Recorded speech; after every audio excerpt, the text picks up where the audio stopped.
the Indian perspective. India's energy transition is critical both nationally and globally. As a growing economy, India is the world's third largest energy consumer, a status that also makes it the third largest greenhouse gas emitter, according to the International Energy Agency. More than 80% of India's primary energy needs are still met by coal, oil, and solid biomass. While coal is needed for electricity generation, oil consumption has surged due to rising vehicle ownership.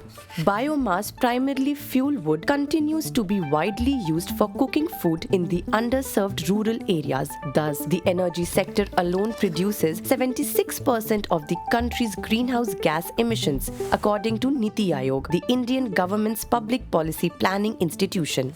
However, India is committed to sustainable development, recognizing the urgent need to shift away from traditional energy sources.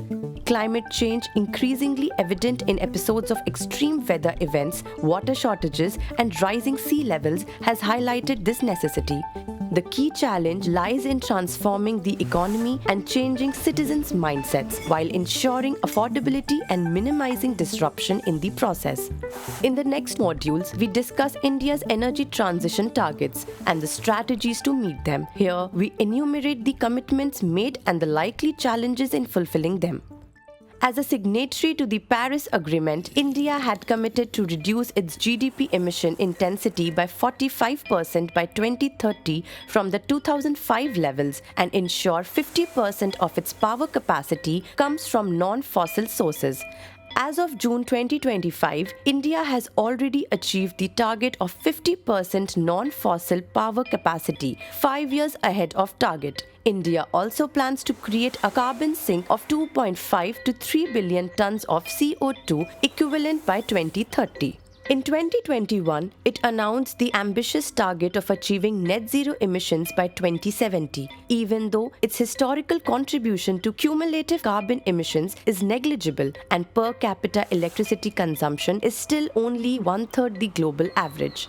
The net zero pledge underscores India's acknowledgement of the climate emergency and willingness to be a pivotal participant in the world's mission to mitigate climate change. India has clear priorities: universal energy access, energy efficiency, and large-scale deployment of green technologies, including green hydrogen and energy storage.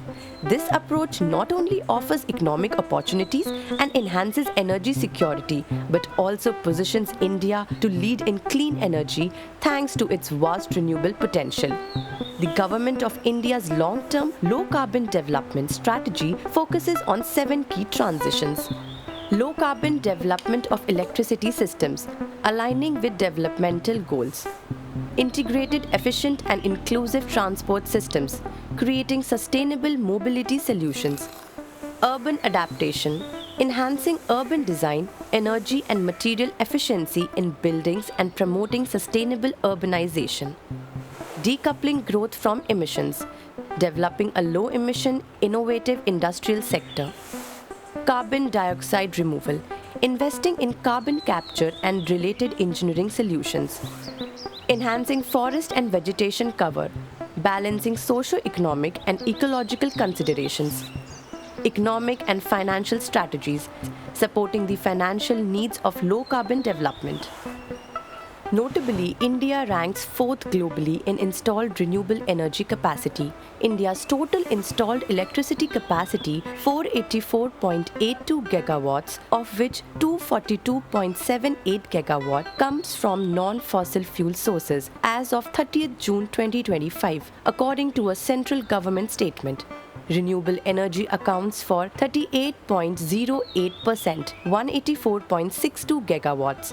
Large hydropower contributes 49.38 gigawatts, 10.19%, while nuclear energy makes up 8.78 gigawatts, 1.81%. Meanwhile, India is working towards a target of 500 gigawatts of non-fossil based electricity capacity by 2030. Despite policy being laid down, its implementation is complex. This is because the shift to renewable energy comes at a time of increasing energy demand from a large urbanizing population and growth in industry. For example, in May 2024, the scorching heat in many parts of the country due to climate change had peak power reach a new record of 250 gigawatts. Therefore, the phasing out of old coal plants as per the National Energy Plan of 2018 had to be paused. Investment in renewables has created regional imbalances. The main coal-bearing regions are the eastern states of Jharkhand, Odisha, Chhattisgarh, Madhya Pradesh and parts of Maharashtra. But the growth of renewable energy is concentrated in the western states such as Gujarat, Rajasthan, Karnataka, Tamil Nadu and Maharashtra. At the local level, large-scale renewable energy deployment has at times sparked resistance from the people over land acquisition or water use as their needs are overlooked. For example, some cattle rearing communities have been unable to gain access to pasture land adjoining large solar parks. The social, ecological and economic dimensions of the energy transition are several, and we will take up some of them in modules 4 and 5 of the series.